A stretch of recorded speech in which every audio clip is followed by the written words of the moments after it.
अस्सलाम वालेकुम दोस्तों। इट्स मी सैयद मीर शाह आपके लिए एक और नया बिज़नेस आइडिया लेकर आपके साथ मैं हाज़िर हूँ। और मुझे पता है आपके ज़हन में एक ही सवाल आ रहा होगा इस वक्त कि भाई आप जो है वो अ, खुद तो इतने अरबपति नहीं है तो हमारे साथ ऐसा बिज़नेस आइडिया कैसे शेयर कर रहे हैं। देखें दोस्तों, बेसिकली मैं अपना छोटा सा इंट्रोडक्शन आपको कराता हुआ चलता हूँ कि भाई मैं आपके साथ जो है वो रिसर्च बेस्ड डेटा किसी भी बिज़नेस के लिहाज से सर्च करता हूँ और आपको बताता हूँ। और उसमें जो है मैं बेसिकली उन लोगों का एक्सपीरियंस भी शेयर करता हूँ जिन्होंने वो काम पहले किया हुआ हो। अब ना बिज़नेस आइडिया आपको बताने से पहले मैं जो है एक चीज़ आपको बताना चाहूँगा जो कि बहुत ही इम्पोर्टेंट है, और अगर आप ये समझेंगे तो मैं ये ज़रूर समझता हूँ कि उसके बाद आपको आइडिया हो जाएगा कि किस तरीके से अरबपति या करोड़पति एक ही साल में आप बन सकते हैं। लेकिन इसको पूरा सुनिएगा, क्योंकि अगर आपने वीडियो पूरी नहीं सुनी तो आपको शायद फिर वो आइडिया या चीज़ें समझ में नहीं आएंगी। और मोटिवेशन डिमोटिवेशन की तो मैं बात नहीं कर रहा, लेकिन बेसिकली आपको वो सिस्टम ही समझ में नहीं आएगा। देखिए दोस्तों, हम इंसानों के अंदर ना एक किस्म की लालच है टू बी एलीट। पैसा कमाना चाहते हैं या वो फिर लग्जरी लाइफ को हम जो है वो इंजॉय करना चाहते हैं। ये लस्ट सबके अंदर है, मेरे अंदर भी है, आपके अंदर भी है। इंसान की नेचर ही ऐसी है। लेकिन ज़रा सिस्टम पे बात करते हैं कि भाई सिस्टम हमें किन अपॉर्चुनिटीज़ में फंसा कर रखता है जिसकी वजह से हम करोड़पति बनना ही नहीं पाते, बन ही नहीं पाते अपनी लाइफ में। तो दोस्तों, ये छोटा सा एक आइडिया आपके साथ शेयर करूंगा मैं, जिसके बाद आपको अंदाज़ा हो जाएगा कि आप करोड़पति क्यों नहीं बन पा रहे हैं।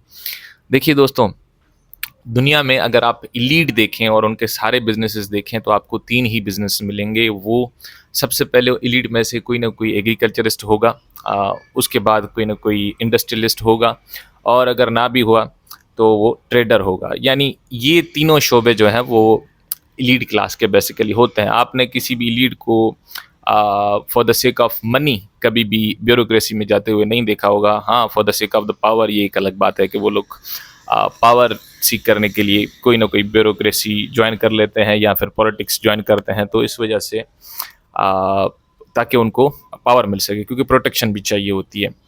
अब बेसिकली सिस्टम क्या है, देखिए मुगलों के दौर से अगर हम शुरू करें, मुगल टाइम पीरियड से लेकर फिर ईस्ट इंडिया कंपनी, थोड़ी सी हिस्ट्री में आपको बताता चलूँ ताकि आपको चीज़ें समझ में आए, क्योंकि अगर आपको चीज़ें समझ में नहीं आई तो अगेन आप वही रह जाओगे जो आपका माइंड सेट है। मुगलों के दौर से ये जो कैडर सिस्टम है बीपीएस वाला, यानी ग्रेडिंग सिस्टम हमारे यहाँ एम्प्लॉयज़ का शुरू हुआ। उसके बाद ईस्ट इंडिया कंपनी ने हायर किए लोग। अब ईस्ट इंडिया कंपनी में ने भी लोग हायर किए, एम्प्लॉयज़ हायर किए, आर्मी वाले हायर किए, उनके जो भी आर्मी थी उनमें भी उन्होंने रैंक्स बना दिए, कोई कर्नल का रैंक, कोई सर का रैंक, और उसको उस तरीके के प्रिविलेज हासिल थे। लेकिन आप यहाँ पर थोड़ी सी अक्ल लड़ाएं और 2 मिनट के लिए सोचें कि क्या कोई इलीट क्लास, बेसिकली मैं यहाँ इलीट का नाम ले रहा हूँ, कि क्या कोई इलीट क्लास ऐसा कोई कोर्स या ऐसे कोई फार्मूला मार्केट में फेंकेगी जिससे आप अमीर हो जाएं? डेफिनेटली नॉट, क्योंकि कोई भी नहीं चाहेगा कि उसकी बादशाहत पे दूसरा आदमी उसके मुकाबले में खड़ा हो जाए, और ये हकीकत है। इसको आप झुटला नहीं सकते, जितना आप इग्नोर करें लेकिन ये नहीं कर सकते, क्योंकि यही हकीकत है। अब इनके तीन बिजनेसेस मैंने आपको बता दिए। पाकिस्तान में रहते हुए, पाकिस्तान वो वाहिद मुल्क है जिसका 70 to 75% डिपेंडेंसी ऑफ इकोनॉमी जो है वो ओवर एग्रीकल्चर है। इस फील्ड को हम इग्नोर कर देते हैं। आपने कभी देखा है एग्रीकल्चर फील्ड से रिलेटेड जो भी बंदा कोई डिग्री वगैरह करता है वो बेरोज़गार हो? नहीं देखा होगा। आपने आर्ट्स वाले देखे होंगे, कोई साइंस वाले देखे होंगे, लेकिन आपने कभी ऐसा बंदा नहीं देखा होगा जो कि इस फील्ड से रिलेटेड कोई काम करता हो और वो बेरोज़गार हो। ये नामुमकिन है पाकिस्तान जैसे मुल्क में, एटलीस्ट जहाँ पर जो है वो एग्रीकल्चर पर हमारी डिपेंडेंसी है अप टू 70%। ये लेक्चर लंबा होने वाला है, तो आपको सब्र रखना पड़ेगा, चीज़ों को समझना पड़ेगा। तो देखिए, हमें ब्यूरोक्रेसी के पीछे ग्लोरीफाई करके धक्का दिया जाता है कि भाई आप सीएसएस करें या किसी तरीके से किसी अच्छी जॉब पे पकड़ जाएं तो आप स्टेबल हो जाएंगे। वो जो इलीट क्लास का प्रिविलेज हम हासिल करना चाहते हैं वो बेसिकली वहाँ से पूरा होता है, लेकिन वो सस्टेन नहीं करेगा।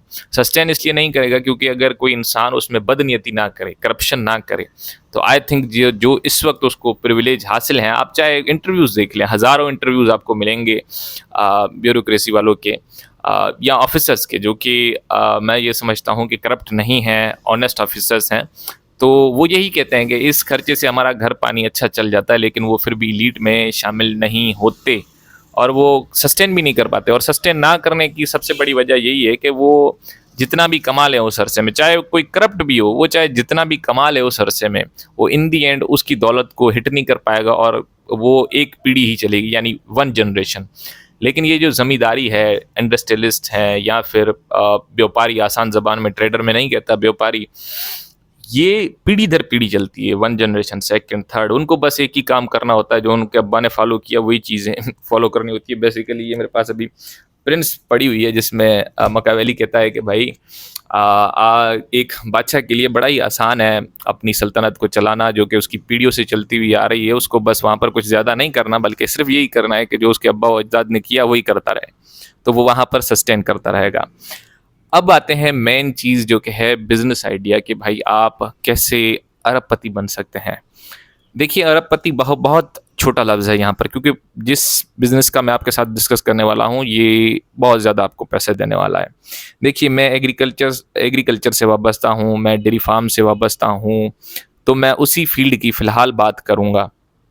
अब देखिए, जो दोस्त डीवीएम करके बैठे हैं या फिर पीडी करके बैठे हैं या उन्होंने चंद कोर्सेज कर लिए हैं, तो उनके लिए ये बिज़नेस आइडिया है, बल्कि ये इन्वेस्टर के लिए भी बिज़नेस आइडिया है। उसके अलावा जो कॉमन पीपल हैं, जो कोई स्किल सीख कर काम करना चाहते हैं, और ये प्रैक्टिकली पॉसिबल है, बहुत आसान है, क्योंकि जहाँ कोई प्रॉब्लम होती है उस सॉल्यूशन को हल करके जो आप पैसे कमा सकते हैं वो बहुत आसान होता है। और क्योंकि इस फील्ड में फिल वक्त कोई कंपटीशन आपको इतना ज़्यादा नहीं मिलेगा, तो यहाँ पर बहुत ज़्यादा अपॉर्चुनिटी है, इसको आप बिल्कुल मिस ना करें। आप एक साल में बहुत अच्छा पैसा बना सकते हैं, आपका वो स्टार्ट बन जाएगा जो आपको अरबपति की दौड़ में शामिल कर देगा, और ये पैसा जनरेशन टू जनरेशन चलेगा, क्योंकि एक बार आपको पैसा आ गया, फिर उसको आपको सिस्टमेटिक चलाना आ गया, संभालना आ गया, तो वो फिर एक अलग ही चीज़ है, तो आप सस्टेन कर जाओगे। बहरहाल दोस्तों, इस वक्त आप अगर डेयरी फील्ड में जाएं या फिर डेयरी की बात करूं मैं, तो हमारे यहाँ भैंसों, सिंध सिंध की बात कर रहा हूँ स्पेशली, या पंजाब की भी, जिन प्रोविंस में डेयरी का काम ज़्यादा होता है, तो भैंसों या गाय का काम बहुत ज़्यादा होता है। डेयरी के लिए बेसिकली आजकल लोग एचएफ यूज़ कर रहे हैं, कुछ लोग भैंसों पर भी निसार करते हैं, कराची स्टिल जो है वो भैंसों पर निसार करता है। अब यहाँ पर आपको करना क्या है? देखिए दोस्तों, सिंध में जितनी भी इस वक्त कैटल मार्केट लगती हैं, टंडो साइंदाद, शहदादपुर, सांगड़, उसके अलावा टंडो आदम, हैदराबाद, कराची, जितनी भी मार्केट लगती हैं, उनमें अगर आप भैंसों की तादाद का अंदाज़ा लगाएं तो वो तकरीबन लाखों में आती हैं। एक नहीं बल्कि लाखों में। अगर मंथली आप काउंट करेंगे एक मंडी में कितने जानवर आए, तो वो हज़ारों में होंगे, और अगर आप उनको एक सम निकालें तो वो लाखों में होंगे जानवर, लाखों में। आपने करना क्या है? देखिए दोस्तों, एक प्रॉब्लम आती है, ये कराची वाले जो है ना मुझसे बड़ा एग्री करेंगे। एक प्रॉब्लम आती है कि जब कोई डेयरी फार्मर या जानवर रखने वाला बंदा अपना जानवर सेल करने जाता है, तो वो बाखड़ी, बेसिकली वो दूध से हटी हुई भैंस होती है या दूध से हटी हुई गाय होती है, तो वो बाखड़ी को सेल करने जाता है मार्केट में, तो उसको वो अमाउंट नहीं मिलता। देखिए, ये चीज़ें आपको समझना ज़रूरी है, फिर ही आपको बिजनेस समझ में आएगा कि करना क्या है और इसकी क्यों इतनी ज़्यादा मैं आपको बता रहा हूँ, क्योंकि ये हिडन है, अब तक किसी ने बताया नहीं ये चीज़ें, और मैं इसको महसूस कर चुका हूँ, क्योंकि मैं इस काम से वाबस्ता हूँ बेसिकली। तो वो लोग आते हैं, अब उस गाय या भैंस का अमाउंट वो बेसिकली तय किया जाता है कि वो प्रेग्नेंट है या नहीं है। अगर तो वो 5 से 6 मंथ की प्रेग्नेंट होती है, गारंटेड होती है, ज़ाहिर होती है, तो उसके पैसे अलग लगते हैं। लाइक अगर वो 3 लाख की होगी तो वो 4 लाख में बिकेगी, यानी खाली बाखड़ी अगर वो प्रेग्नेंट साबित नहीं होती तो वो 3 लाख की, एक सपोज अमाउंट लगाते हैं हाइपोथेटिकल, तो वो 3 लाख की होगी, और जब वो प्रूव हो जाएगी वो प्रेग्नेंट है, तो वो शायद 5 से 6 लाख रुपए के दरमियान ही बिकेगी। तो अच्छी नस्ल की भैंस या गाय, ठीक है। आपने करना क्या है? ठीक है, आप अब या तो पीडी का कोर्स कर लें, या अपने साथ कोई ऐसी टीम ज्वाइन कर लें। इन्वेस्टर जो है इसमें इन्वेस्ट कर सकते हैं। उसके अलावा जो लोग डीवीएम करके बैठे हुए हैं, उनके लिए तो ये बहुत ज़्यादा मैं कहता हूँ बड़ी अपॉर्चुनिटी है टू अर्न मनी, पैसे बनाने के लिए। भाई देखिए, पैसे बनाने तो बनाएं, आम आदमी भी कर सकता है। आप भी छोटे कोर्सेज गवर्नमेंट लॉन्च करती है, सिंध गवर्नमेंट, पंजाब तो स्पेशली बड़े अच्छे कोर्सेज लॉन्च करती है। वहाँ से आप अल्ट्रासाउंड करना सीख लें, या फिर पीडी जिसको हम बोलते हैं कि भाई आप प्रेगनेंसी चेकअप करना सीख लें, तो यकीन कीजिए जब एक किसान को ये गारंटी हो जाए कि उसकी गाय चाहे 40 दिन की प्रेग्नेंट है या 2 महीनों की प्रेग्नेंट है, जो कि वो ज़ाहिर नहीं होती, कोई आम बंदा देखकर एक अंदाज़ा लगा सकता है मतलब, लेकिन श्योरिटी नहीं देता। तो अगर वहाँ पर आपको वो आप श्योरिटी प्रोवाइड कर दो, अल्ट्रासाउंड करके, उसका चेकअप करके श्योरिटी प्रोवाइड कर दो, एक जानवर की अगर आप सिर्फ 3,000 लो, तो सोच लो इन मंडियों में ऐसे तकरीबन लाखों जानवर आते हैं, साल में करोड़ों आते हैं। तो आपकी फीस 2,000 3,000 आप मिनिमम रख लो। अगर आप दिन में एक मंडी में आपको 20 जानवर भी मिल जाते हैं तो आपका 60,000 70,000 80,000 ऐसे भी बनता है। और अगर आप अच्छे जाने माने डॉक्टर हैं, यानी रिकॉर्ड भी रखते हैं उनका, तो आई थिंक आपका जो अमाउंट है वो दुगना हो सकता है। और साथ में क्योंकि अगर आप इस फील्ड में जब जाएंगे तो आपको एआई का मौका मिलेगा। एआई आर्टिफिशियल इंटेलिजेंस नहीं बल्कि आर्टिफिशियल इंसेमिनेशन को कहते हैं, जो बेसिकली सीमन रखा जाता है। जिन लोगों को पता नहीं है उनके लिए भी मैं बता दूं, तो उनके लिए भी ये बड़ा ना आसान काम है, इतना मुश्किल कोई नहीं है। आप 2 महीने के अंदर सीख सकते हैं और ये काम कर सकते हैं। अब सोचिए, एक व्यापारी या किसान जो अपनी भैंस बेचने आया है, उसको श्योरिटी नहीं है कि वो जो है वो क्या प्रेग्नेंट है या नहीं है, तो वो रेट उसको उसी हिसाब से मिलेगा। लेकिन अगर उसको श्योरिटी हो जाए तो उसका रेट डबल हो जाएगा, और उसका डबल रेट होने के चक्कर में वो आपके पास ज़रूर आएगा। ये मैं भी आऊँगा, क्योंकि मुझे भी भाई अपने जानवर बेचने हैं, और मेरी अगर एक भी गाय प्रेग्नेंट निकल आती है और श्योरिटी मिल जाती है, तो लेने वाला व्यापारी को भी मैं सर्टिफिकेट दिखा सकता हूँ कि भाई फला बंदे से मैंने चेक भी कराई है। पंजाब में वैसी बेसिकली हाथ से ये सेटअप चल रहा है, लेकिन अभी तक वहाँ पर किसी ने अल्ट्रासाउंड मशीन मंगाकर एक ऑफिशियली पूरा सिस्टम नहीं इंस्टॉल किया, जहाँ से एक सर्टिफिकेशन भी मिल सके कि भाई ये गाय जो है वो प्रेग्नेंट है, फला तारीख पे ये टेस्ट हुई थी। तो अगर आप ये सेटअप कर लें तो आप अंदाज़ा ही नहीं लगा सकते कि पाकिस्तान में कितनी कैटल जो है वो मंडियाँ लगती हैं, कितनी मार्केट्स लगती हैं, और उनमें से कितना पैसा आप बना सकते हो। मैं तो 20 की बात कर रहा हूँ, लेकिन यकीन कीजिए जब किसानों में ये चीज़ें आम हो जाएंगी, स्पेशली कराची, बिकॉज कराची वाले बहुत इंतजार करते हैं। उनका बिजनेस मॉडल ही इस पर डिपेंडेंट है कि वो एक जानवर रखते हैं और फिर कुछ टाइम बाद जो है वो उसको दूध जब उसका ड्राई हो जाता है तो उसको सेल आउट कर देते हैं। और वहाँ पर अगर वो प्रेग्नेंट निकल आती है तो उनको अच्छे पैसे मिल जाते हैं, या वो वापस रख लेते हैं, और अगर नहीं रख पाते तो वो जो है उसको सेल आउट फिर भी करते हैं, लेकिन कम पैसों में। अब दोस्तों देखिए कितना बड़ा स्कोप है। मैं अगर अपने ही डिस्ट्रिक्ट की बात करूं तो वहाँ पर भी ऐसा कोई अच्छा डॉक्टर मुझे नज़र नहीं आता जो कि अच्छे तरीके से जानवरों को ऑब्जर्व करे और दवाइयाँ दे सके, वो भी मुझे नज़र नहीं आता। तो आपको चाहिए कि आप इस बिज़नेस को करें।